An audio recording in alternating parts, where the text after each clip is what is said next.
जय हिंद दोस्तों, मेरा नाम अंकित सिन्हा है और इस वीडियो में हम बात करेंगे सीडीएस में आए हुए रिसेंटली पॉलिटी के क्वेश्चंस की। पॉलिटी के क्वेश्चन ज़्यादातर इजी हैं और कुछ क्वेश्चन का नेचर काफ़ी अच्छा है, सिविल सर्विसेज के लिए एक्सट्रीमली इंपॉर्टेंट है। पहले पूछ रहे हैं जीएसटी के बारे में कि जीएसटी किस अमेंडमेंट एक्ट से इंट्रोड्यूस हुआ है। ये तो काफ़ी आसान क्वेश्चन है, कई बार पहले भी पेपर में पूछा गया है, बहुत सारे पेपर में। यहाँ मैंने लिस्ट नहीं लिखी है बट यूपीएससी और स्टेट पीसीएस के एग्जाम्स में। और इसका आंसर है 101 यानी 101st अमेंडमेंट एक्ट। तो इसमें जो ऑप्शन है वो भी देख लेते हैं। देखिए 101st अमेंडमेंट एक्ट में बात की गई जीएसटी की, जीएसटी को इंट्रोड्यूस किया गया। और जो सेकेंड ऑप्शन है वो है 102nd। तो 102nd अमेंडमेंट एक्ट किससे रिलेटेड है, आप भी रिकॉल करने की ट्राई करिए। ये एनसीबीसी के साथ रिलेटेड है, यानी national commission for backward classes. Then इसके बाद ऑप्शन में 104th। तो 104th की बात करें तो ये बात करता है एससीज और एसटीज़ के लोकसभा और स्टेट लेजिस्लेटिव असेंबली में रिजर्वेशन के पीरियड को एक्सटेंड करने की। प्लस इसके साथ ही ये रिजर्वेशन के पीरियड को एक्सटेंड करने के साथ ही ये एंग्लो इंडियन के रिमूवल, जो एंग्लो इंडियन का रिजर्वेशन था उसके रिमूवल की भी बात करता है। उसके बाद जो अगला ऑप्शन है वो 106 का है। तो 106 आपको पता ही होगा, रिसेंट का ही है। 1/3 वीमेन रिजर्वेशन की बात की गई लोकसभा और स्टेट लेजिस्लेटिव असेंबली में। तो ये थे ऑप्शंस और इसका ये आंसर है और ये पहले भी रिपीट किया गया है। आगे बढ़ते हैं। अगला देखिए सेंट्रल विजिलेंस कमीशन के बारे में पूछ रहे हैं। तो पहला कह रहे हैं कि सेंट्रल विजिलेंस कमिश्नर जो है ये प्रेसिडेंट अपॉइंट करते हैं। दूसरा ये कि जो कमिटी सेंट्रल विजिलेंस कमिश्नर को अपॉइंट करती है उनमें कौन होते हैं, तो मिनिस्टर ऑफ होम अफेयर्स होते हैं वन ऑफ द मेंबर्स के रूप में, यानी होम अफेयर्स के मिनिस्टर भी होते हैं जो सेलेक्ट करने वाली रिकमेंडेशन वाली टीम होती है। तीसरा ये कि सर्टेन सर्कमस्टेंसेज में हम ये देखते हैं कि जो लीडर है सिंगल लार्जेस्ट ग्रुप के in the opposition in Lok Sabha can be on the committee to recommend the appointment of central vigilance commissioner. तो सेंट्रल विजिलेंस कमिश्नर की अपॉइंटमेंट के रिकमेंडेशन में सर्टेन सर्कमस्टेंसेज में क्या होता है कि लोकसभा के ओपोजिशन जो सिंगल लार्जेस्ट ग्रुप है उनके लीडर भी शामिल हो सकते हैं। तो ये फर्स्ट और सेकंड तो हर बुक में है, बहुत लोगों को कंफ्यूजन होती है थर्ड को लेके। देखिए central vigilance commissioner definitely president appoint करते हैं, सही बात है, और कमिटी में होम अफेयर्स के मिनिस्टर भी होते हैं। बट क्या अपोजिशन के मेंबर होते हैं, यानी अपोजिशन के लीडर होते हैं, यानी तो ये है बहुत सारे बुक्स में भी ये भी कवर्ड है। और इसके अलावा ये न्यूज़ वगैरह में भी आप देखो तो ये बात करते हैं कि जो सीवीसी की अपॉइंटमेंट होती है ये प्रेसिडेंट डन करते हैं on the basis of recommendation of a 3 member selection committee, जो कि प्राइम मिनिस्टर हेड करते हैं। और इसके अलावा होम मिनिस्टर होते हैं। देन लीडर ऑफ अपोजिशन होते हैं लोकसभा के, ठीक है, लीडर ऑफ अपोजिशन होते हैं लोकसभा के। जो लीडर ऑफ अपोजिशन होते हैं लोकसभा के, when so such leader has been so recognised include the leader of single largest group in opposition of the government in Lok Sabha set the guidelines annex to the letter seeking nomination by DoPT secretary to his counterpart in other ministers. तो वही बात ये कह रहे हैं कि जो leader of opposition है लोकसभा के, जब वैसे लीडर को रिकॉग्नाइज किया जाएगा तो वो भी इंक्लूड होंगे। इनफैक्ट जो सिंगल लार्जेस्ट ग्रुप है अपोजिशन में वो उनके लीडर इंक्लूड होंगे। तो इस तरह से जो आंसर है वो ऑप्शन डी है, क्योंकि तीनों ही स्टेटमेंट सही है। सर्टेन सर्कमस्टेंसेज में हम देखते हैं कि जो सिंगल लार्जेस्ट ग्रुप है अपोजिशन के वो भी शामिल होते हैं। पहले भी सेंट्रल विजिलेंस कमीशन के ऊपर क्वेश्चन पूछे गए हैं बट बड़े ही सिंपल नेचर के क्वेश्चन हैं। जैसे ये पूछा गया था सीएपीएफ में और राजस्थान एडमिनिस्ट्रेटिव सर्विसेज में कि ये किन की रिकमेंडेशन पे है, तो संथानम कमेटी की रिकमेंडेशन पे 1964 में सेटअप किया गया। आर्टिकल अगर वो पूछे तो देखिए ये तो हमारे कॉन्स्टिट्यूशन में मेंशन ही नहीं है, तो आर्टिकल तो नन ऑफ द अबव आएगा, ऑप्शन डी। अगले क्वेश्चन की ओर बढ़ते हैं और ये पूछा गया है नीति आयोग से रिलेटेड है ये। और इसमें ये पहला कह रहे हैं कि जो प्राइम मिनिस्टर होते हैं ये चेयरपर्सन होते हैं गवर्निंग काउंसिल के। दूसरा कह रहे हैं जो लेफ्टिनेंट गवर्नर होते हैं लद्दाख के, ये वन ऑफ द मेंबर होते हैं गवर्निंग काउंसिल के। तो अगर हम इसे ऐसे सोचें कि जो नीति आयोग है उनमें प्राइम मिनिस्टर चेयरपर्सन के रूप में एक्ट करते हैं, एक्स ऑफिशियो चेयरपर्सन के रूप में, तो ये सबको पता है और ये बिल्कुल सही भी है। तो फर्स्ट स्टेटमेंट यहाँ पे करेक्ट है। दूसरा कह रहे हैं कि जो लेफ्टिनेंट गवर्नर है लद्दाख के, ये भी गवर्निंग काउंसिल के मेंबर हैं। तो ये क्वेश्चन पूछा गया था सीडीएस 2023 में, ये राइट साइड में जो है इसमें देखिए पहला कह रहे थे कि कैबिनेट रेजोल्यूशन जो कि 2015 में 1 जनवरी को आया, उसके अकॉर्डिंग नीति आयोग में कौन कौन शामिल होते हैं, प्राइम मिनिस्टर होते हैं, दूसरा कह रहे थे गवर्निंग काउंसिल होते हैं जिनमें चीफ मिनिस्टर हैं सारे स्टेट्स के, और लेफ्टिनेंट गवर्नर हैं यूनियन टेरिटरीज के, क्योंकि जिनमें चीफ मिनिस्टर नहीं है उनमें लेफ्टिनेंट गवर्नर हैं। तीसरा ये कि रूरल डेवलपमेंट मिनिस्टर है, और चौथा चीफ एग्जीक्यूटिव ऑफिसर हैं to be appointed by the prime minister. तो दोस्तों यहाँ पे प्राइम मिनिस्टर भी शामिल है कैबिनेट रेजोल्यूशन जो आई उसके अकॉर्डिंग नीति आयोग में, और इसके बाद गवर्निंग काउंसिल जिसमें चीफ मिनिस्टर है और लेफ्टिनेंट गवर्नर भी हैं यूटीज़ के।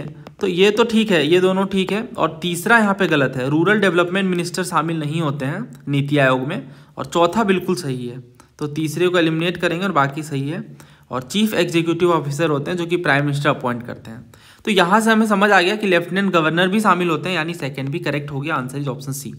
तो PYQs के बेस पे ही क्वेश्चन फिर से फ्रेम कर लिया जाता है, और ऐसे क्वेश्चन पहले भी पूछे गए हैं, तो इस हिसाब से रिपीटेशन बहुत हेल्प करता है। ये क्वेश्चन देखिए, इसमें ये पूछ रहे हैं कौन नीति आयोग का पार्ट नहीं है। तो स्टेट पीसीएस वाले भी बहुत अच्छे क्वेश्चन प्रिपेयर करते हैं। तो इनमें देखिए हमें पता है चीफ मिनिस्टर हैं, chief minister of Delhi and Puducherry, governor of state और lieutenant governor of Andaman and Nicobar island. इसका आंसर आपको पता ही है, गवर्नर शामिल नहीं है, बट चीफ मिनिस्टर जो है डेफिनेटली है, और लेफ्टिनेंट गवर्नर है। तो यहाँ से भी क्लैरिटी मिलती है कि लेफ्टिनेंट गवर्नर जो है वो शामिल होते हैं नीति आयोग में, चीफ मिनिस्टर के जैसे ही अगर आप इक्विवेलेंट देखें तो इस हिसाब से हम इसे कंसिडर करके चलते हैं। अगला देखिए, नेशनल कमीशन फॉर वीमेन के बारे में पूछा जा रहा है। पहला कह रहे हैं ये एक स्टैट्यूटरी बॉडी है।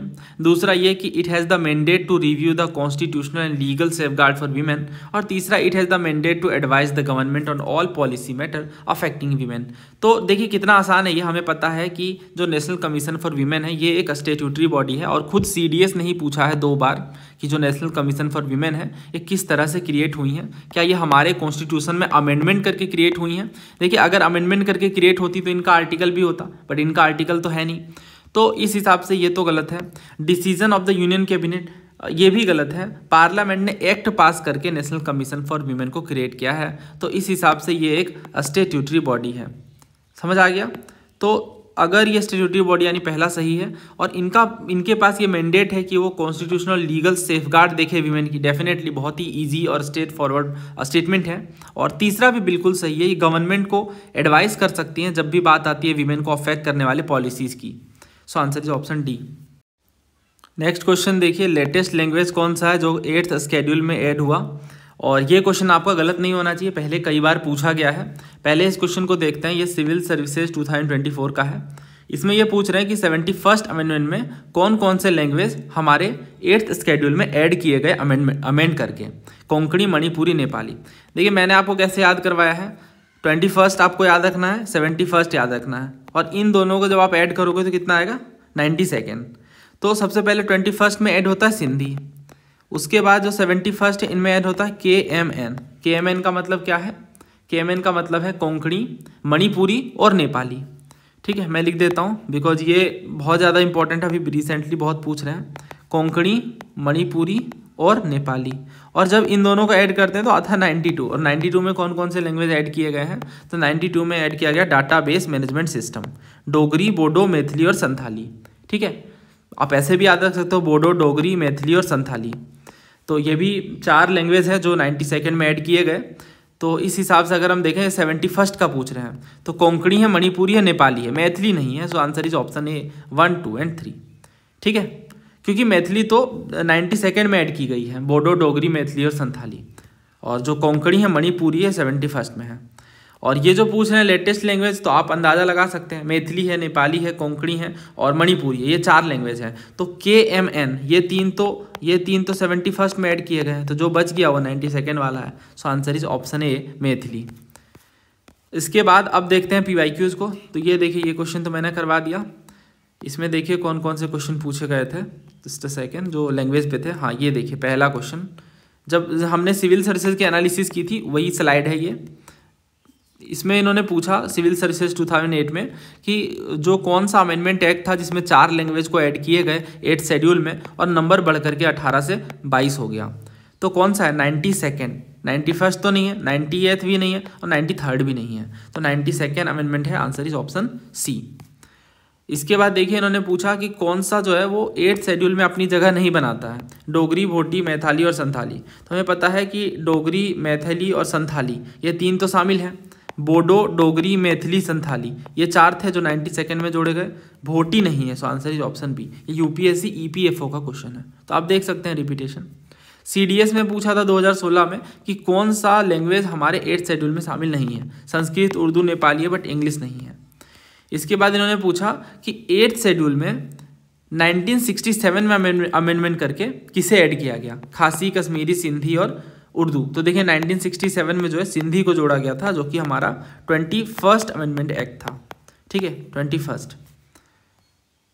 उसके बाद ये देखिए इन्होंने ये पूछा कि किस शेड्यूल में अमेंडमेंट करके सिंधी को जोड़ा गया यूपीएससी एलडीसी में। तो 8th शेड्यूल में, क्योंकि 8th शेड्यूल में ही 20 लैंग्वेजेस जो है वो शामिल है। और ये कौन सा था, ये 21st अमेंडमेंट था। कौन सी ईयर आया, 1967। मैं बार बार रिपीट कर रहा हूँ ताकि बहुत अच्छे से याद हो जाए। इसके बाद देखिए इन्होंने सिविल सर्विसेज 2015 में पूछा कि क्लासिकल लैंग्वेज का दर्जा किसे दिया गया रिसेंटली, कोंकणी, भोजपुरी, असमीज या ओडिया। तो हमें पता है इसका आंसर ओडिया है, ऑप्शन ए। तो इस तरह से ये जो लैंग्वेज वाला पार्ट है ये इंपॉर्टेंट है, और 8th शेड्यूल के लैंग्वेज जो 22 लैंग्वेज है वो बहुत अच्छे से आपको पता होना चाहिए, और अमेंडमेंट करके किसे कब जोड़ा गया ये भी। नेक्स्ट क्वेश्चन देखिए, तो इसमें ये कह रहे हैं कि किस स्टेट में हाईएस्ट नंबर ऑफ सीट है in the council of state. Council of state का मतलब होता है राज्यसभा। तो राज्यसभा में हाईएस्ट नंबर ऑफ सीट किस स्टेट के पास है ये पूछ रहे हैं। आंध्र प्रदेश, बिहार, मध्य प्रदेश और तमिलनाडु। तो दोस्तों राज्यसभा के सीट्स के बारे में पहले भी क्वेश्चन पूछे गए हैं, तो ये हम देख लेते हैं। देखिए गवर्नमेंट ऑफ इंडिया की सोर्स है, और इसके बेस पे अगर हम देखें तो सबसे हाईएस्ट जो है, ये इन्होंने कलर भी इस तरह से शेडिंग की है 0 से लेकर 31 के बीच। तो ये सबसे ज़्यादा जो शेडेड पार्ट है ये उत्तर प्रदेश है। सो सबसे ज़्यादा सीट्स जो है राज्यसभा की वो यूपी में है 31। और इसके बाद नंबर आता है महाराष्ट्र का, जो कि कितना है 19, ठीक है। और इसके बाद तमिलनाडु का नंबर है जो कि 18 है। ये टॉप 3 हो गए, उत्तर प्रदेश, महाराष्ट्र और तमिलनाडु। इसके बाद अगर हम देखें तो हमें, अगर हम कलर शेडिंग के हिसाब से भी देखें तो बिहार और झारखंड दिख रहा है यहाँ पे, जो कि 16 है दोनों में ही। तो 4th नंबर पे आते हैं बिहार और वेस्ट बंगाल। बिहार और वेस्ट बंगाल हैं, जो कि दोनों की सीट्स कितनी है 16। तो ये हो गया टॉप 4। अगर हम टॉप 4 भी ये ध्यान रखें तो हमारा काम बन जाएगा डेफिनेटली, क्योंकि 16 के आसपास फिर कोई नहीं दिख रहा है। अब इसके बेस पे क्वेश्चन ट्राई करते हैं। तो इसमें इन्होंने कहा कि सबसे ज़्यादा सीट किनके पास है, तो हमें पता है सबसे ज़्यादा है यूपी के पास, देन महाराष्ट्र का नंबर आता है, और इसके बाद तमिलनाडु का नंबर आता है। तो यूपी भी नहीं है ऑप्शन में और महाराष्ट्र भी नहीं है, तो हम जाएंगे तमिलनाडु के साथ। देखिए तमिलनाडु में जो सीट्स हैं वो बिहार से ज़्यादा हैं। तमिलनाडु में कितनी सीट्स हैं, ये 18 है, और बिहार और वेस्ट बंगाल में 16 है। 31, 19, 18 और 16, ठीक है। यूपी में 31 है, महाराष्ट्र में 19, तमिलनाडु में 18 और बिहार और वेस्ट बंगाल में 16। अगला देखिए इसमें कह रहे हैं largest state in terms of seat in Rajya Sabha. तो टॉप 3 हमें पता है, सबसे पहले उत्तर प्रदेश आएगा, तो इसमें ये तो ऑप्शन में नहीं है। इसके बाद यूपी के बाद नंबर आएगा महाराष्ट्र का, तो वो भी ऑप्शन में नहीं है। 3rd में हमें पता है, 3rd में नंबर आता है किनका, महाराष्ट्र के बाद तमिलनाडु का, तो तमिलनाडु भी ऑप्शन में नहीं है, तो हम बिहार के साथ जाएंगे, आंसर इज ऑप्शन बी। और ये देखिए पहले ही पूछ लिया गया है सीडीएस में। अब स्टेट पीसेस वाले बहुत पूछते हैं, वो तो डायरेक्टली सीट्स की मैचिंग ही पूछ लेते हैं कि बताइए किस स्टेट में कितने सीट है। तो गुजरात, कर्नाटक, केरला, उड़ीसा, ऐसे करके इन्होंने 4 ऑप्शन दिया। अब ये काफ़ी टफ है, बिकॉज ये ना ही टॉप 4 के हैं और टॉप 4 के नहीं है, तो इस वजह से आंसर करना काफ़ी डिफिकल्ट है। फिर भी हम देखते हैं, ट्राई करते हैं। देखिए अगर हम देखें उड़ीसा की बात करें तो उड़ीसा में 10 है, एक ये ऑप्शन में है, तो डी तो 4 के साथ जाएगा। अगर डी 4 के साथ जाएगा तो 2 ऑप्शन हट गए।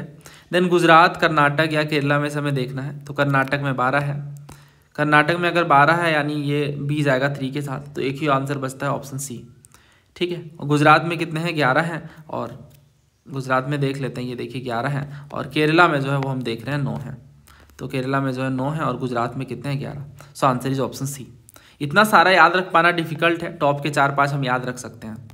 अगला देखिए कौन सा करेक्टली मैच नहीं है, तो ये भी स्टेट पीसेस वाले डायरेक्टली पूछ लेते हैं ऐसे। आंध्र प्रदेश में 18, यूपी में 10, उड़ीसा में 10, तमिलनाडु में 18 और महाराष्ट्र में 19।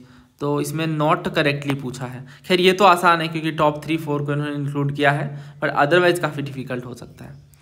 तो ये हमने पढ़ा अभी। देखिए तमिलनाडु में कितने हैं, 18 हैं, तो ये सही हो जा रहा है। इसके बाद उड़ीसा में इन्होंने कहा 10, तो अभी हमने देखा ये 10 है, तो ये भी सही है। देन महाराष्ट्र की बात करें तो इन्होंने 19 कहा है, तो ये भी सही है। तो गलत कौन सा है फिर, गलत है डेफिनेटली आंध्र प्रदेश, बिकॉज आंध्र प्रदेश में 18 सीट्स तो नहीं है। ऐसे भी हम समझ सकते हैं कि टॉप 4 में ही 18 आ रहे हैं, इनफैक्ट टॉप 3 में ही, तो फिर वो उसमें आंध्र प्रदेश तो शामिल नहीं था, ठीक है। तो इस वजह से ये गलत हो जाता है। आंध्र प्रदेश में कितना है, 11 सीट है। देखिए यूपीएससी में पूछा इन्होंने सीबीआई के पेपर में कि बताइए किस स्टेट में largest number of Rajya Sabha seats हैं। आंध्र प्रदेश, मध्य प्रदेश, राजस्थान और वेस्ट बंगाल। अब ये भी अगर हम देखें तो टॉप 3 में तो नहीं है, टॉप 4 में है, क्योंकि बिहार और वेस्ट बंगाल जो है वो टॉप 4 में आते हैं। सो आंसर इज ऑप्शन डी, बाकी तीनों तो नहीं होंगे। इसके बाद नेक्स्ट क्वेश्चन की ओर बढ़ते हैं। इसमें करेक्ट इन्होंने पूछा कॉन्स्टिट्यूशन के अकॉर्डिंग, ठीक है, कॉन्स्टिट्यूशन के अकॉर्डिंग पूछा है इन्होंने। पहला कह रहे हैं जो 86th अमेंडमेंट एक्ट है, इन्होंने राइट टू एजुकेशन को ऐड किया है डीपीएसपी के चैप्टर में। और दूसरा ये कह रहे हैं कि जो राइट टू वर्क है और राइट टू एजुकेशन है, ये दोनों ही फंडामेंटल राइट और डीपीएसपी हैं। बेहद शानदार क्वेश्चन है ये, ऐसे क्वेश्चन पास्ट में भी पूछे गए हैं। तो पहले हम पीवाईक्यूज करते हैं। देखिए रिसेंटली पूछा गया था कर्नाटक एडमिनिस्ट्रेटिव सर्विसेज में। इसमें इन्होंने पूछा कि 86th अमेंडमेंट एक्ट के अकॉर्डिंग कौन कौन से स्टेटमेंट करेक्ट हैं। पहला कह रहे हैं ये चिल्ड्रन को फंडामेंटल राइट प्रोवाइड करते हैं फ्री और कंपलसरी एजुकेशन के लिए। दूसरा ये कि आर्टिकल 21A जो है ये इंट्रोड्यूस किया गया इस एक्ट में, यानी 86th अमेंडमेंट में। तीसरा ये कि आर्टिकल 45A का सब्स्टिट्यूशन प्रोवाइड करते हैं। और चौथा ये कि आर्टिकल 51A में न्यू क्लोज जे ऐड किया गया। दोस्तों हमें पता है कि जब हमने फंडामेंटल ड्यूटीज़ को इंक्लूड किया जो कि आर्टिकल 51 में है, उसमें हमारे पास 10 जो है वो फंडामेंटल ड्यूटीज़ थे। और जो 11th वाला था वो हमने अमेंडमेंट करके 86th अमेंडमेंट के साथ जोड़ा। तो ये जो 10 थे उनमें हमने नंबरिंग की हुई थी ए से जे तक की। तो ये जो के वाला है ये 86th अमेंडमेंट में जोड़ा गया। तो ये जो कह रहे हैं कि न्यू क्लोज जे जोड़ा गया, ये तो ऐसे ही गलत हो जा रहा है, क्योंकि जे तक तो पहले से थे ना, ए से जे तक 10 आते हैं, तो 10 तक तो पहले से थे। तो डी तो गलत है। अगर डी गलत है तो 2 ऑप्शन हट गए, बस हमें सी चेक करना है। It provide the substitution of article 45A। क्या ये बात सच है? देखिए इसे मैं पूरा समझाता हूँ आपको, बिकॉज ये इंपॉर्टेंट है। देखिए 86th अमेंडमेंट की जब हम बात कर रहे हैं तो ये सिग्निफिकेंट चेंज लेके आता है हमारे आर्टिकल 45 में। आर्टिकल 45 जो कि डीपीएसपी का पार्ट है, इसमें काफ़ी बड़ा बदलाव लेके आता है। 86th अमेंडमेंट से पहले क्या था? 86th अमेंडमेंट से पहले ऐसा था आर्टिकल 45, उसमें इन्होंने ये कहा था the state shall endeavour to provide within a period of 10 year from the commencement, 10 year from the, बहुत ध्यान से समझिएगा, from the commencement of this constitution for free and compulsory education for all children until they complete the age of 14 years। तो इसमें हम साफ तौर से समझ पा रहे हैं, पहले इन्होंने ये कहा था कि हमारे संविधान के शुरुआत के 10 साल तक कंपलसरी एजुकेशन दी जाएगी सभी चिल्ड्रन को, और ये होगी until the age of 14 year. ठीक है, ये बात थी पहले। बाद में क्या हुआ, जब अमेंडमेंट आया 86th अमेंडमेंट एक्ट 2002 का, तो इसमें क्या हुआ, आफ्टर मैं लिख रहा हूँ। अब आर्टिकल 45 कैसा है, इसमें कहा गया है कि the state shall endeavour to provide early childhood care state provide करेगा, पहली चीज। इसके बाद education for all children until they complete the age of 6 years। आप कहोगे इसमें तो और उल्टा कम कर दिया गया। तो देखिए ऐसा इसलिए हुआ बिकॉज ऐसा चेंज इसलिए लाया गया because free and compulsory education for children aged 6 to 14 years became a fundamental right under article 21A। हमारे कॉन्स्टिट्यूशन में अमेंडमेंट करके 21A ऐड किया गया, और इसमें यह कहा गया कि जो फ्री और कंपल्सरी एजुकेशन है, फ्री एंड कंपल्सरी एजुकेशन, ये हो जाएगा for children 6 to 14 years became a fundamental right. अब फंडामेंटल राइट में अगर ऐड कर दिया गया तो डेफिनेटली ये और ज़्यादा पावरफुल बन गया, ये तो मूल अधिकार बन गया। तो इस तरह से हम ये देख रहे हैं कि 6 से 14 साल के बच्चों के लिए जो फ्री और कंपलसरी एजुकेशन है ये फंडामेंटल राइट पार्ट बन गया, इसलिए इसे डीपीएसपी से हटा करके रिमूव कर दिया गया और इसमें थोड़ा अमेंड करके ये कह दिया गया कि 6 ईयर्स तक जब तक ये कंप्लीट ना कर लें तब तक उन्हें ईयरली चाइल्डहुड केयर और एजुकेशन प्रोवाइड की जाएगी बाय स्टेट। तो ये सब्जेक्ट मैटर है, आई होप आपको ये समझ आया। तो इस तरह से क्या हुआ, अब आर्टिकल 45 जो है वो रीओरिएंट कर दिया गया, बदल दिया गया ताकि इसमें फोकस किया जाए on children below 6 years, because 6 से 14 तक तो ये फंडामेंटल राइट ही बन चुका है। तो ये चेंजेस हैं। अगर मैं समराइज करूं तो देखिए पहली बात ये है कि इंसर्ट किया गया आर्टिकल 21A, इंसर्ट किया गया आर्टिकल 21A जिसमें right to free and compulsory education की बात की गई फॉर 6 to 14 ईयर्स। दूसरी बात इसमें ये कि अमेंड किया गया किसे, आर्टिकल 45 को अमेंड करके फोकस किया गया कि 6 ईयर्स से कम वाले जो बच्चे हैं उनके लिए ईयरली चाइल्डहुड केयर और एजुकेशन प्रोवाइड किया जाना चाहिए। तीसरी बात ये कि आर्टिकल 51A में क्लोज के को जोड़ा गया और इसमें यह कहा गया कि ये फंडामेंटल ड्यूटी है पेरेंट्स की कि वो अपने चिल्ड्रन को एजुकेट करें। तो ये 3 चीज़ें इसमें शामिल की गई इस पर्टिकुलर 86th अमेंडमेंट के थ्रू। तो 86th अमेंडमेंट की समरी आपको समझ आई। ये 3 बातें आपको याद रखनी है। पहली बात तो ये कि आर्टिकल 21A जोड़ा गया, दूसरा आर्टिकल 45 के सब्जेक्ट मैटर को चेंज किया गया बिकॉज 21A में फंडामेंटल राइट ही बना दिया गया 6 to 14 के बच्चों के लिए एजुकेशन को लेके, और इसके बाद फंडामेंटल ड्यूटी में भी चेंज किया गया कि पेरेंट्स की अब ये जवाबदेही है, जिम्मेदारी है कि वो अपने चिल्ड्रंस को एजुकेट करें। अब अगर हम इस क्वेश्चन को देखते हैं तो इसमें कह रहे हैं कि चिल्ड्रन के लिए ये एक फंडामेंटल राइट बन गया फ्री एंड कंपलसरी एजुकेशन, कोई डाउट नहीं है, अभी हमने पढ़ा। दूसरा कह रहा है आर्टिकल 21A इंट्रोड्यूस किया गया, सही बात है, फंडामेंटल राइट में ऐड कर दिया गया। और तीसरा कह रहे हैं 45A, देखिए 45A नामक कोई आर्टिकल ही नहीं है ना, तो ये तो गलत हो जाता है, और जे तो जोड़ा नहीं गया, ये भी गलत हो जाता है। तो आंसर क्या है, ऑप्शन 3। वेल फ्रेम्ड क्वेश्चन है ये, और इस पेपर के सारे ही क्वेश्चन वेल फ्रेम्ड है, मैंने कंप्लीट एनालिसिस की है, आप देख सकते हैं हमारी प्लेलिस्ट से जाकर।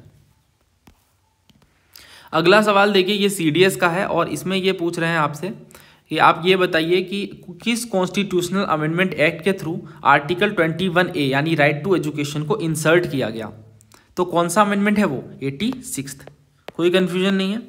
अगला देखिए, right to education was added to fundamental right in the constitution of, तो ये किसके थ्रू हुआ, ये CDS का क्वेश्चन है 2016 का, तो इसमें 86th के साथ हम जाएंगे, आंसर इज ऑप्शन A। अगला देखिए, ये भी CDS का ही क्वेश्चन है 2020 का, इसमें ये कह रहे हैं कि आप ये बताइए फंडामेंटल ड्यूटी के रूप में किसे ऐड किया गया 86th अमेंडमेंट में।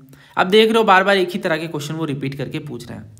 पहला कह रहे हैं to strive excellence in individual and collective activity, तीसरा ये to provide opportunity for education to one's child between the age of 6 and 14, है ना, आंसर इज ऑप्शन B। ठीक है, ये फंडामेंटल ड्यूटी में ऐड कर दिया गया कि 6 से 14 साल के बच्चों के लिए एजुकेशनल अपॉर्चुनिटीज प्रोवाइड की जाएंगी। बाकी ऑप्शंस यहाँ पे गलत है 86th के कॉन्टेक्स्ट में। नेक्स्ट क्वेश्चन देखिए, ये कह रहे हैं राइट टू एजुकेशन जो कि इंट्रोड्यूस हुआ 86th अमेंडमेंट में, ये फोर्स में कब आया। देखिए अगर वो पूछते हैं राइट टू एजुकेशन इनेक्ट कब हुआ तो आंसर होता 2009 में ये इनेक्ट हुआ है। बट अगर वो पूछते हैं कि वो फोर्स में कब आया, तो फोर्स में कब आया है, तो it came into force in 2010 में फोर्स में आया। सो आंसर इज ऑप्शन D। बड़ा ये ट्रिकी क्वेश्चन है, ऐसे गूगली क्वेश्चन पूछे जाते हैं स्टेट पीसीएस में खास तौर से, तो इस तरह से याद रखिएगा इसे। 2009 में इनेक्ट हुआ और 2010 में फोर्स में आया। अगला देखिए, ये क्वेश्चन देखिए, राइट टू एजुकेशन के बारे में ही पूछ रहे हैं, उड़ीसा पीसीएस में पूछा गया है। पहला कह रहे हैं कि ये आर्टिकल 21A जो है ये राइट टू एजुकेशन प्रोवाइड करता है for free and compulsory education to all. दूसरा कह रहे हैं कि राइट टू एजुकेशन एक्ट जो है ये पास हुआ बाय इंडियन पार्लियामेंट ऑन 4 अगस्त 2009। तीसरा ये कि राइट टू एजुकेशन फोर्स में आया 2009 में ही। तो हमने अभी आपको ये बताया कि 2009 में नहीं बल्कि 2010 में ही आया, 2010 में ये फोर्स में आता है। तो तीसरा तो गलत हो जाता है। अगर तीसरा गलत है और हमसे यहाँ पे इन्होंने क्या पूछा है, करेक्ट पूछा है या रॉन्ग, करेक्ट ही पूछा है, तो तीसरा हटा दूंगा मैं, एक ही ऑप्शन हट रहा है। इसके बाद ये कह रहे हैं article 21A was inserted in the constitution bye 86th amendment act 2004, नहीं 2004 में नहीं 2002 में आया है 86, तो चौथा भी गलत है, तो मैं चौथा भी एलिमिनेट करूंगा।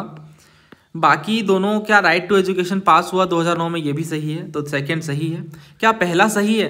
दोस्तों पहला भी गलत है। आर्टिकल 21A जो है ये राइट टू एजुकेशन तो प्रोवाइड करता है definitely, but for free and compulsory education to all word I guess यहाँ पे गलत होगा, बिकॉज हमने ये पढ़ा कि free and compulsory education for children from 6 to 14, तो यहाँ पे ऑल की जगह 6 to 14 होना चाहिए। सो आंसर यहाँ पे बनता है 2 ओनली, बट वो ऑप्शन में नहीं है, तो चारों ऑप्शन यहाँ पे गलत है। तो ये कमीशन का एक्चुअल क्वेश्चन है, तो मिस्टेक होते हैं क्वेश्चन में, आप जानते हो स्टेट पीसीएस में बहुत बार। तो इस तरह से अब ये क्वेश्चन मैंने इसलिए लिया ताकि मैं आपको चारों बातें बता सकूं कि राइट टू एजुकेशन एक्ट जो है पास हुआ है 2009 में और फोर्स में आया है 2010 में, और आर्टिकल 21A जो है ये 2002 में 86th अमेंडमेंट के थ्रू जोड़ा गया है। और आर्टिकल 21A जो है ये बात करता है 6 से 14 साल के बच्चों के लिए फ्री एंड कंपलसरी एजुकेशन की। नेक्स्ट देखिए, ये पूछ रहे हैं आर्टिकल 12 के डेफिनेशन के अकॉर्डिंग स्टेट में क्या क्या इंक्लूड है। Parliament of India, state government, state legislatures, local authorities in India. अब ये बेयर एक्ट हमने कंप्लीट पढ़ा है, तो अगर आर्टिकल 12 के डेफिनेशन की हम बात करें तो इसमें ये कह रहे हैं कि स्टेट का मतलब क्या है, government and parliament of India and the government and legislature of each of the state and all local और other authorities within the territory of India और under the control of government of India. तो वो सारी local और other authorities भी शामिल है जो कि इंडिया की टेरिटरी के अंदर है और गवर्नमेंट ऑफ इंडिया के कंट्रोल में है। इसके बाद ऐसे क्वेश्चन पहले भी पूछे गए हैं। ये क्वेश्चन मैंने आपको करवाया था जब हमने कर्नाटक वाले पेपर की एनालिसिस की थी, उस टाइम भी मैंने आपको ये क्वेश्चन करवाया था आर्टिकल 12 के बारे में। इसमें उन्होंने पूछा बताइए कि स्टेट में क्या क्या शामिल है। तो हमें पता है कि पहली बात गवर्नमेंट ऑफ इंडिया और पार्लियामेंट ऑफ इंडिया शामिल है, गवर्नमेंट और स्टेट लेजिस्लेचर शामिल है, जैसा कि हमने पढ़ा, ये आप देख सकते हो। इसके बाद कह रहे हैं कि ऑल लोकल और अदर अथॉरिटीज़ विद इन और outside the territory of India और under the control of government of India. देखिए विद इन और आउटसाइड द टेरिटरी, आउटसाइड नहीं हमने पढ़ा ना, ये विद इन द टेरिटरी कह रहे हैं, विद इन द टेरिटरी। तो इस हिसाब से अगर हम देखें तीसरा गलत है। और चौथा कह रहे हैं it does not include statutory authorities, but ऐसा नहीं, आप देखो यहाँ तो इन्होंने लिखा है कि विद इन द टेरिटरी और ऑल लोकल और अदर अथॉरिटीज़, तो अदर अथॉरिटीज़ में तो स्टैट्यूटरी अथॉरिटीज़ भी शामिल है, तो इस हिसाब से चौथा भी हो जाता है गलत और आंसर क्या आएगा 1A एंड B। देन ये क्वेश्चन देखिए CDS 2021 का है, इसमें पूछ रहे हैं कि आर्टिकल 12 में स्टेट की डेफिनेशन की करेक्ट मीनिंग क्या है। It refers only to the government, गलत। Only to the government and parliament, ये भी गलत। Only to government, parliament and state legislature, government and state legislatures, ये भी गलत। चौथा सही है, it refers to the government of India, parliament of India, government and state legislatures and all local और other authorities within the territory of India.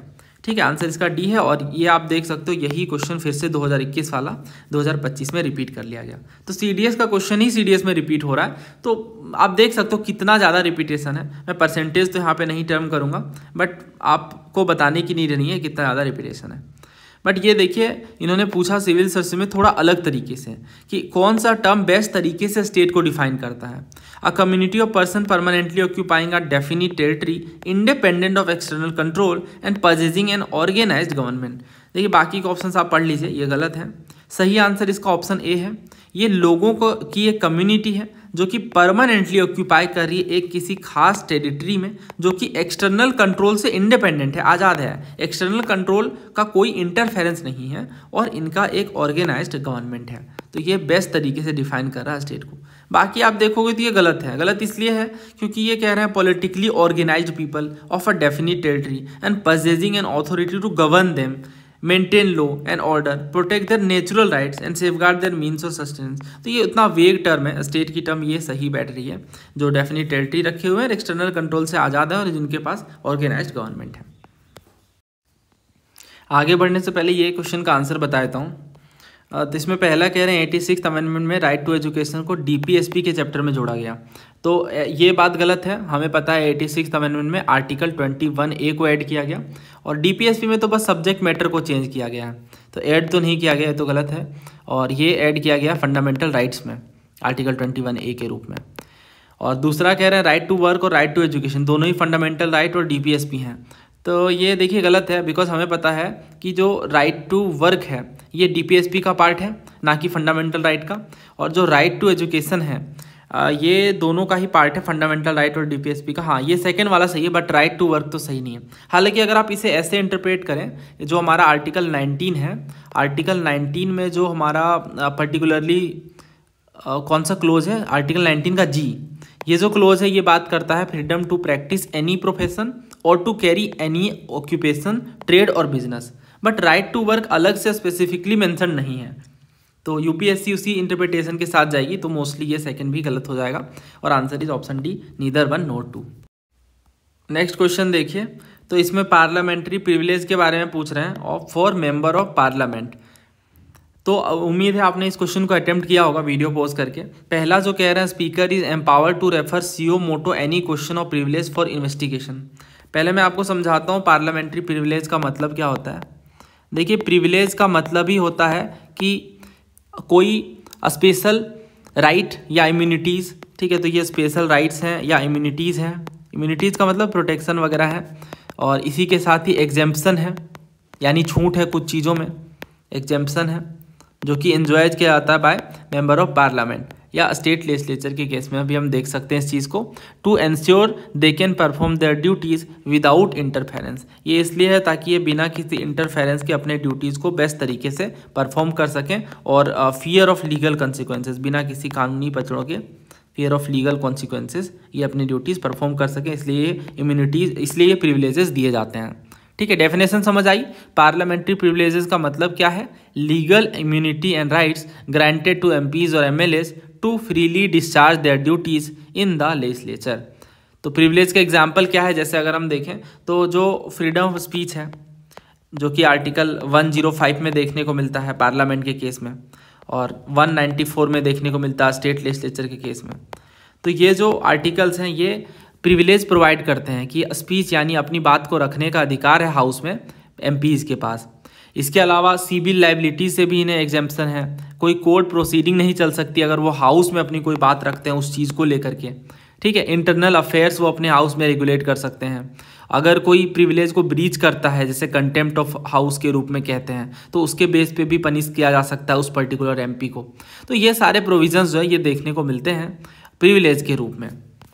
तो अब ये जो क्वेश्चन है इसमें कह रहे हैं ना पहले स्टेटमेंट में कि स्पीकर के पास की पावर है कि वो सुओ मोटो यानी अपने मन से, अपने अकॉर्डिंग, अपने विवेक से ये डिसाइड कर सकते हैं किसी पर्टिकुलर इन्वेस्टिगेशन को लेके कि वो प्रिविलेज का क्वेश्चन है या नहीं। तो डेफिनेटली ये बात सही है, ये स्पीकर के पास पावर है लोकसभा के केस में, इनफैक्ट राज्यसभा के केस में चेयरमैन के पास ये पावर है कि they can on their own without being asked, बिना उनसे पूछे वो अपने बेस पे किसी पर्टिकुलर इशू को देख सकते हैं कि वो एमपीज के स्पेशल राइट से डील करता है या नहीं, यानी या फिर अगर हम इस तरह से देखें कि बिना डिसरिस्पेक्ट या ऑब्स्ट्रक्शन के वो पर्टिकुलरली काम कर पाएँ। इसके बाद जो दूसरा क्वेश्चन है कि question of privilege is accorded priority over other item in the list of business. तो देखिए ये भी सही है, अगर कोई मेंबर ऑफ पार्लियामेंट है और वो रेज करते हैं किसी सीरियस इशू को कि ये पर्टिकुलरली किसी एमपी के राइट्स का वायलेशन है, प्रिविलेज का इशू है, तो उसे सीरियसली लिया जाएगा और किसी अदर आइटम से ज़्यादा प्रायोरिटी दी जाएगी।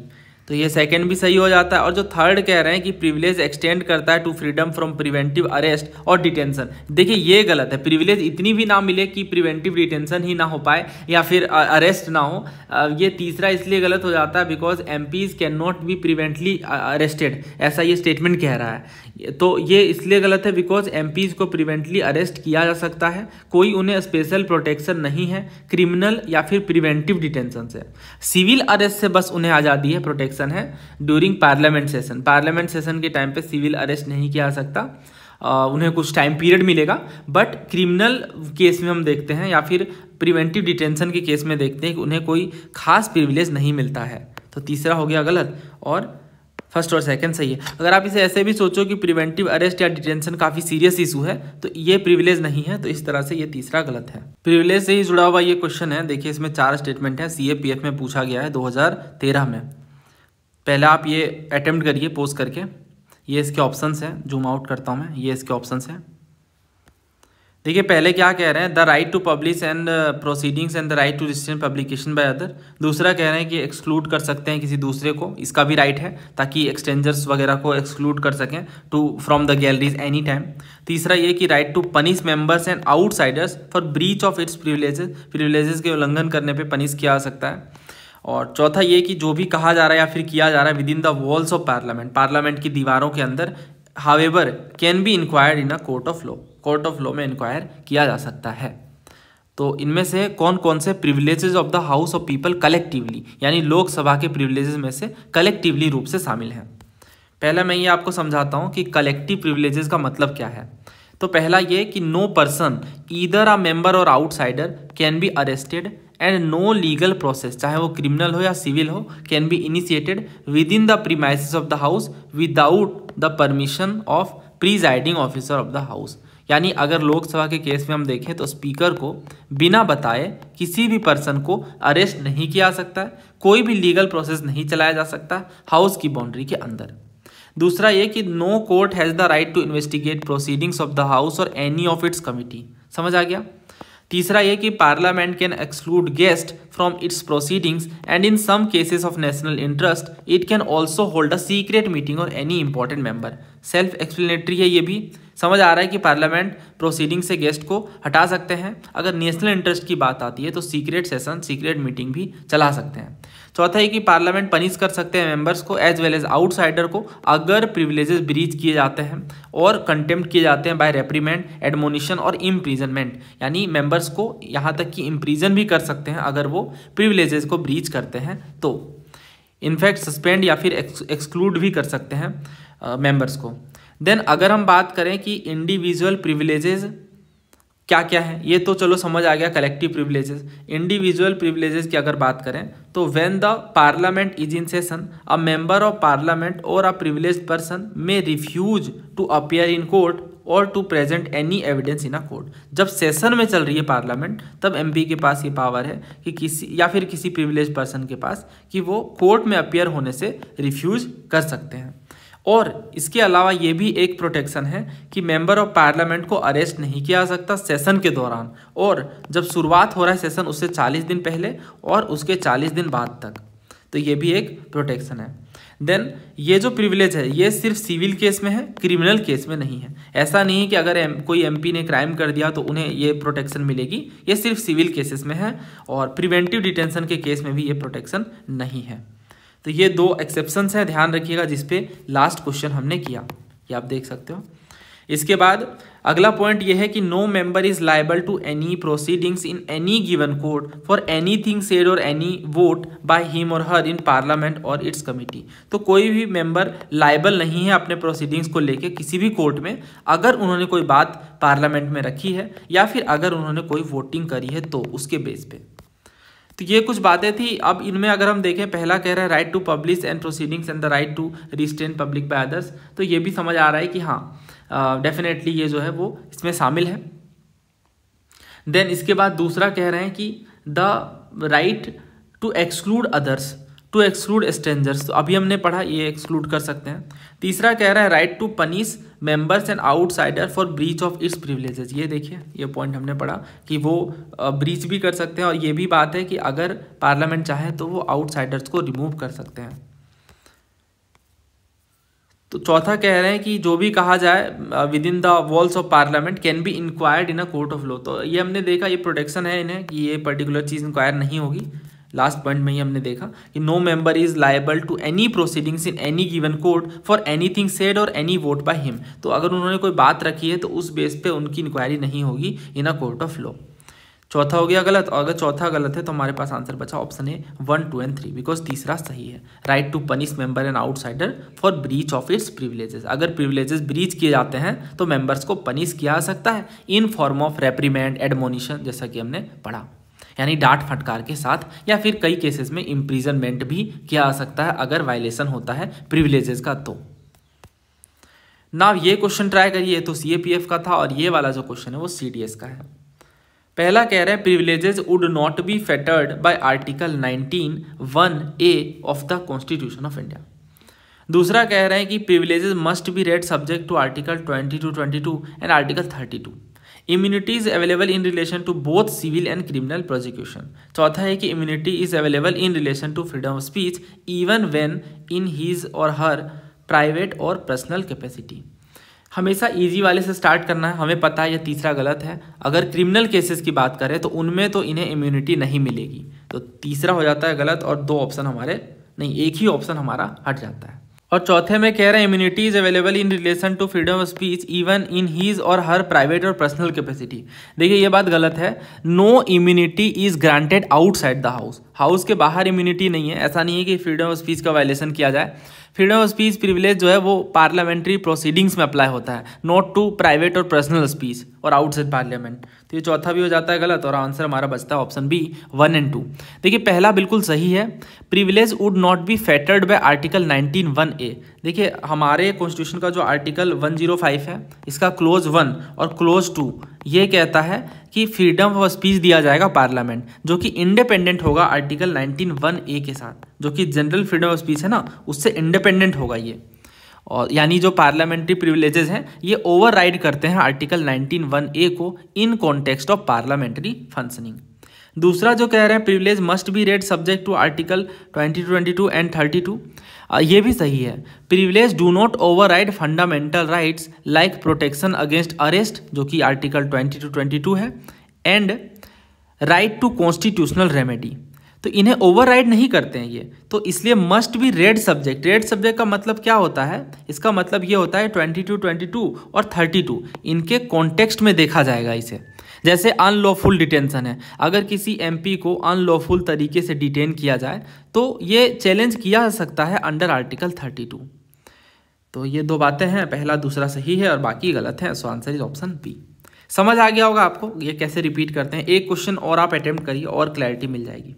पहला कह रहे हैं कि कौन सा कलेक्टिव प्रिविलेज नहीं है, और फर्स्ट ऑप्शन है कि freedom of debate and proceedings, दूसरा ये कि right to regulate the internal matters of the parliament, तीसरा freedom from attendance as witness, और चौथा the privilege of excluding strangers from the house. देखिए ये भी है, हमें पता है कि स्ट्रेंजर्स को रिमूव किया जा सकता है फ्रॉम द हाउस। दूसरा ये कि the right to regulate the internal matter, ये भी सही है। फ्रीडम ऑफ डिबेट, ये भी सही है, डिबेट और प्रोसीडिंग्स में भाग ले सकते हैं। तीसरा जो है वो गलत है, freedom from attendance as a witness, ये गलत है। और क्यों गलत है, देखिए इसलिए गलत है बिकॉज हमें पता है यहाँ पे इस पर्टिकुलर केस में कि जो बाकी सारे प्रिविलेजेस हैं वो कलेक्टिवली एंजॉय किए जाते हैं, बट फ्रीडम फ्रॉम विटनेस ये इंडिविजुअल्स के द्वारा एंजॉय किया जाता है, इंडिविजुअल्स को ये मिलता है। और इसमें क्या होता है खास, ये होता है कि अगर सेशन चल रहा है तो उससे 40 दिन पहले और 40 दिन बाद तक उन्हें प्रोटेक्शन मिलेगा, इम्यूनिटी मिलेगी फ्रॉम अटेंडेंस एज विटनेस। ठीक है, इम्यूनिटी मिलेगी फ्रॉम अटेंडेंस एज विटनेस, ध्यान रखिएगा, इंपॉर्टेंट है, पूछ सकते हैं, रिपीट कर सकते हैं। नेक्स्ट देखिए, ये भी एडजॉर्नमेंट मोशन के बारे में पूछ रहे हैं कि कौन सा स्टेटमेंट करेक्ट नहीं है। पहले आप वीडियो पॉज करिए, अटेम्प्ट करिए, देन ही वीडियो में आगे बढ़िएगा। तो एडजॉर्नमेंट मोशन के बारे में ये सवाल है। पहला स्टेटमेंट है कि इनका ऑब्जेक्टिव है कि ड्रॉ करें attention of the house to any recent matter of urgent public importance, किसी अर्जेंट पब्लिक इंपॉर्टेंस के मैटर को अटेंशन के रूप में ड्रॉ किया जाए। दूसरा ये कि एडजॉर्नमेंट मोशन एक एक्स्ट्रा ऑर्डिनरी प्रोसीजर है। दूसरा ये कि इस मोशन को इन्वोक किया जा सकता है, यानी लाया जा सकता है, और any matter of urgent public importance that may even be with in the jurisdiction of a state government, जो स्टेट गवर्नमेंट की जुरिस्डिक्शन के अंदर आता है उनके मैटर को भी मोशन के रूप में इन्वोक किया जा सकता है। और चौथा ये कि चेयर के पास एब्सोल्यूट डिस्क्रिशन है कि वो कंसेंट को रिफ्यूज कर सकते हैं, यानी मना भी कर सकते हैं। तो सिविल सर्विसेज 2012 में इसी से जुड़ा हुआ क्वेश्चन पूछा गया कि एडजॉर्नमेंट मोशन जो है उसका क्या पर्पस होता है जो पार्लियामेंट में लाया जाता है। तो देखिए एडजॉर्नमेंट मोशन क्या है, ये पार्लियामेंट में इंट्रोड्यूस किया जाता है to draw attention of the house to a definite matter of urgent public importance, किसी जरूरी मुद्दे पर पार्लियामेंटेरियन का ध्यान आकर्षित करने के लिए एडजॉर्नमेंट मोशन लाया जाता है। So answer is option A.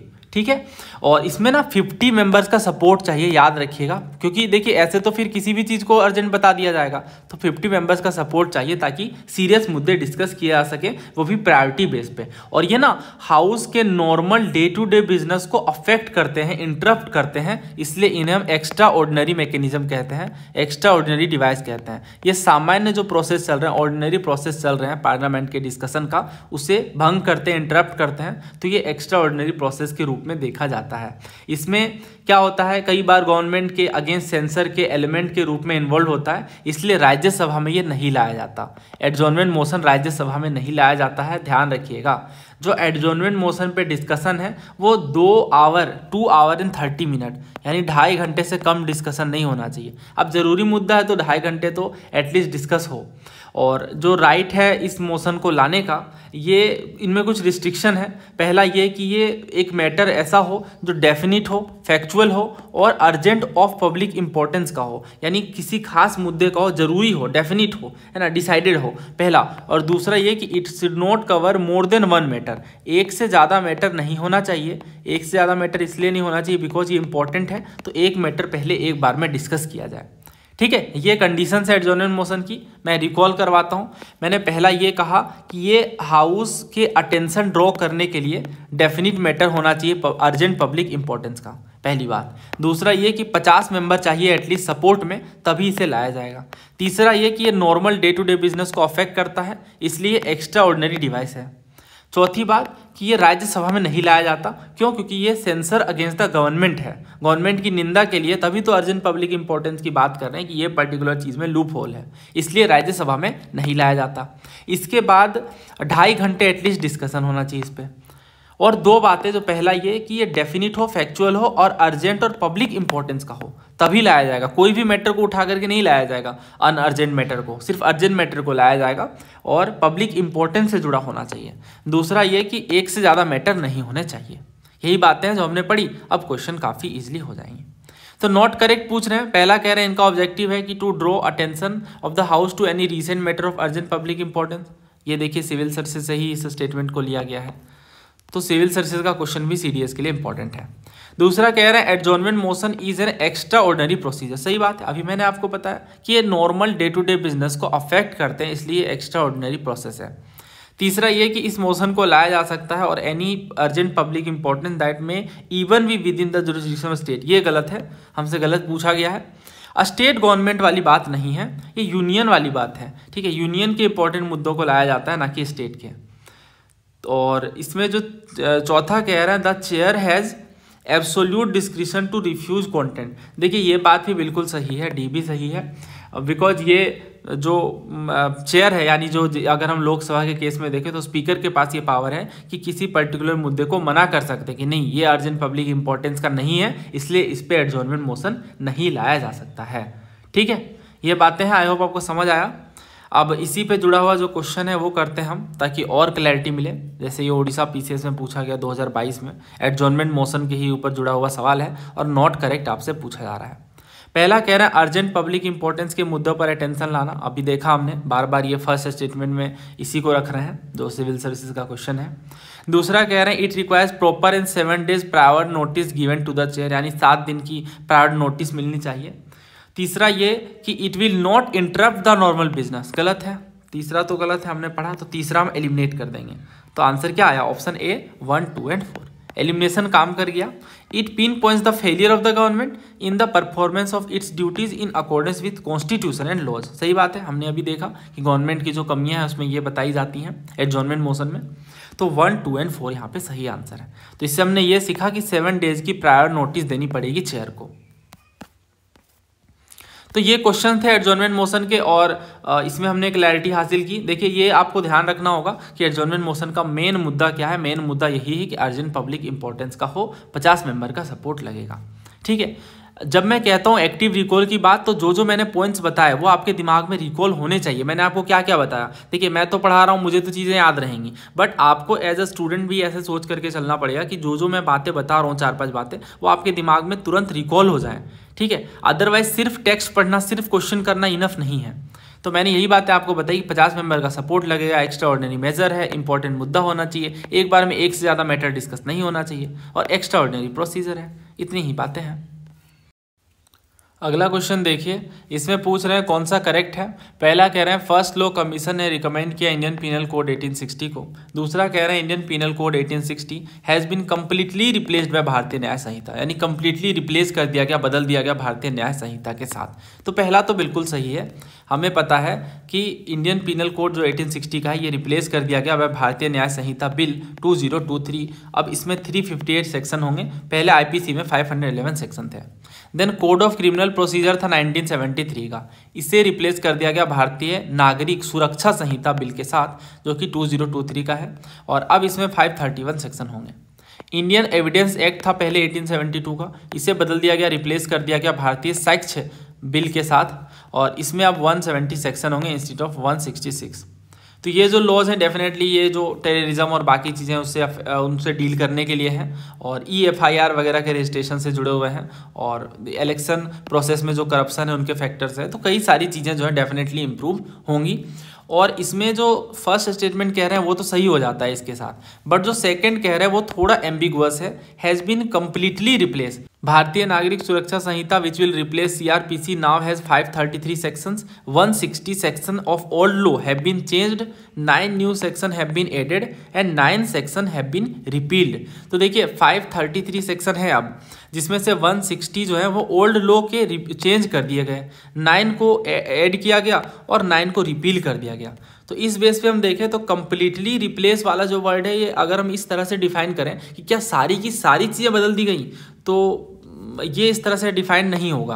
But अगर हम इस तरह से सोचें कि क्या ये जो हमारा इंडियन पीनल कोड है ये वर्क कर रहा है, तो इसका जवाब बिल्कुल नहीं, कंप्लीटली रिपील कर दिया गया है। अगर आप सेक्शन 358 पढ़ोगे भारतीय न्याय संहिता का, तो इसमें बात की गई है the Indian penal code is hereby repealed, ठीक है, रिपील कर दिया गया है। तो इस जजमेंट के साथ तो दोनों सही होता है, बट अगर इस इंटरप्रिटेशन के साथ हम चले कि क्या कंप्लीटली रिप्लेस किया है, तो कुछ सेक्शन तो पहले जैसे हैं, कुछ सेक्शन को कंप्लीटली बदला गया, कुछ को रिपील किया गया है। तो अगर 1 सही है तो 2 नहीं होगा, या फिर बोथ होगा, वो तो UPSC डिसाइड करेगी। ऐसे ही एम्बिगुअस क्वेश्चन कुछ तो देखने को मिल ही जाते हैं। अगला देखिए, बैकवर्ड क्लास कमीशन की ये बात कर रहे हैं। पहला कह रहे हैं फर्स्ट बैकवर्ड क्लास कमीशन जो है गवर्नमेंट ऑफ इंडिया ने सेटअप किया, जिसे पॉपुलरली कहते हैं काका केलकर कमीशन के नाम से। दूसरा कह रहे हैं जो थर्ड बैकवर्ड क्लास कमीशन है ये गवर्नमेंट ऑफ इंडिया ने सेटअप किया है, जिसे मंडल कमीशन के नाम से जानते हैं। ये आसान क्वेश्चन है, दूसरा गलत है, बिकॉज जो सेकेंड बैकवर्ड कमीशन है वो होता है मंडल कमीशन। तो सेकेंड गलत है और पहला बिल्कुल सही है, फर्स्ट बैकवर्ड क्लास कमीशन को काका केलकर कमीशन कहते हैं। क्या ये क्वेश्चन पहले पूछा गया है? तो युगों से ये क्वेश्चन पूछा जा रहा है कि फर्स्ट चेयरमैन कौन है बैकवर्ड क्लास कमीशन के, तो आंसर है इसका काका साहेब केलकर। ये ब्रीफ हिस्ट्री समझ लेते हैं बैकवर्ड क्लास रिजर्वेशन की। तो जो कॉन्स्टिट्यूशनल टर्म है for OBC is socially and economically backward class, ठीक है, ये कॉन्स्टिट्यूशनल टर्म है। और जो बेंचमार्क है OBC अफर्मेटिव एक्शन का, ये क्लास है ना कि कास्ट, ठीक है, क्लास है ना कि कास्ट, दोनों में डिफरेंस है। और सब कैटेगराइजेशन का क्या मतलब है, तो जो बैकवर्ड क्लासेस हैं with in the OBC category, इनमें सब ग्रुप क्रिएट करना, इसे ही कहते हैं सब कैटेगराइजेशन। और ऑब्जेक्टिव क्या है कि जो कोटा है उसे इक्विटेबल तरीके से डिस्ट्रीब्यूट किया जाए। 1955 में फर्स्ट बैकवर्ड क्लासेस कमीशन की रिपोर्ट आती है काका कालेकर कमीशन के नाम से, और इन्होंने कास्ट एनुमरेशन की बात की। देन 1980 में जनता पार्टी गवर्नमेंट आती है जिन्होंने सेकेंड बैकवर्ड क्लासेस को अपॉइंट किया, और नाम था उनका मंडल कमीशन, जिन्होंने अपनी रिपोर्ट सबमिट की। देन इसके बाद कमीशन ने एक्स्ट्रापोलेट किया कि जो OBC की पॉपुलेशन है वो 52% है from the last caste census. Then 1989 में VP सिंह की गवर्नमेंट आती है, इन्होंने मंडल कमीशन की रिपोर्ट को इम्प्लीमेंट कर दिया, ठीक है। 1989 में मंडल कमीशन का रिपोर्ट एप्लीकेबल हो गया। देन 1992 में क्या होता है, इंदिरा साहनी केस आता है, और इसमें सुप्रीम कोर्ट ने इंट्रोड्यूस किया क्रीमी लेयर के कॉन्सेप्ट को, जिससे जो वेल ऑफ है अमंग OBCs उन्हें एक्सक्लूड किया जा सके इस पर्टिकुलर कोटा से। देन अभी प्रेजेंटली जो रोहिणी कमीशन आई रिसेंटली, इन्होंने अपने रिपोर्ट को सबमिट किया है टू द प्रेसिडेंट, और ये 2023 में ही आई है। तो ये आप ध्यान रखिएगा, जो थर्ड वाली है वो कौन सी है, रोहिणी कमीशन है। अब 2017 में ही क्या हुआ, मोदी गवर्नमेंट ने अपॉइंट किया एक कमीशन को, जो कि जस्टिस जी रोहिणी जी ने हेड किया, जिससे सब कैटेगराइजेशन को एग्जामिन किया जा सके ऑफ OBCs। OBC के सब कैटेगराइजेशन की अगर हम बात करें तो 1972 में कर्नाटक के चीफ मिनिस्टर देवराज ने अपॉइंट करा हावानूर कमीशन को, और इनके रिपोर्ट को इनका रिपोर्ट जो है वो बेसिस बन जाता है सब कैटेगराइजेशन का। तो ये आप मेंस में डेफिनेटली रिपोर्ट कर सकते हैं, बहुत ही हेल्पफुल होगा। देन इसके बाद 1977 में बिहार चीफ मिनिस्टर कर्पूरी ठाकुर जी ने इम्प्लीमेंट करा मुंगेरी लाल कमीशन को, जिससे ओबीसीज को 2 कैटेगरी में डिवाइड किया जा सके, एक एक्सट्रीमली बैकवर्ड क्लासेस और दूसरा बैकवर्ड क्लासेस। देन 2002 में former UP chief minister Rajnath Singh appoints Hukum Singh committee, जिससे अनमार्क कर सके 5% OBC quota for Yadav and 40% for most backward classes. तो अलग अलग टाइम पे सब कैटेगराइजेशन देखने को मिला ओबीसी का इन स्टेट, ठीक है। तो ये स्टेट लेवल की हमने बात की। वैसे भी प्रेजेंटली जो रोहिणी कमीशन है जिन्होंने अपनी रिपोर्ट सबमिट की है, इनके टर्म ऑफ रेफरेंस क्या है कि ये एग्जामिन करें इन इक्विटेबल डिस्ट्रीब्यूशन को of reservation benefit among OBCs in the central list. तो सेंट्रल लिस्ट में जो ओबीसीज को बेनिफिट मिले हैं उसमें रिजर्वेशन का किस तरह से इक्विटेबल डिस्ट्रीब्यूशन हुआ है या नहीं। दूसरा ये to work out the mechanism criteria norms and parameters in a scientific approach, और बेटर तरीके से साइंटिफिक तरीके से मैकेनिज्म क्राइटेरिया वगैरह बनाए जा सकें और वर्क किया जा सके उन पर। तीसरा ये कि रिस्पेक्टिव कास्ट को आइडेंटिफाई किया जाए और क्लासीफाई किया जाए इनटू रिस्पेक्टिव सब कैटेगरीज। तो एक पर्टिकुलर कास्ट को सब कैटेगरीज में क्लासीफाई किया जाए, ये इनका पैरामीटर है टर्म्स ऑफ रेफरेंस है रोहिणी कमीशन का। तो यहाँ पे हमने सारे क्वेश्चन कवर कर लिए। अब आपका स्कोर कितना आ रहा है ये आप कमेंट करके बताइए। उम्मीद है आपको इस वीडियो से कुछ नया सीखने को मिला होगा। अगर आप सीडीएस या सीएपीएफ के लिए प्रिपेयर कर रहे हैं तो हमारी सूरवीर बैच आपकी हेल्प कर सकती है, और ये जितने भी पीवाईक्यूज मैंने आपको बताया वो सारे ही उसमें इंक्लूडेड है। इसके अलावा बाकी टेस्ट जो भी चीज़ें रिक्वायर्ड होती हैं वो सब कुछ बैच में कवर्ड है। धन्यवाद, जय हिंद।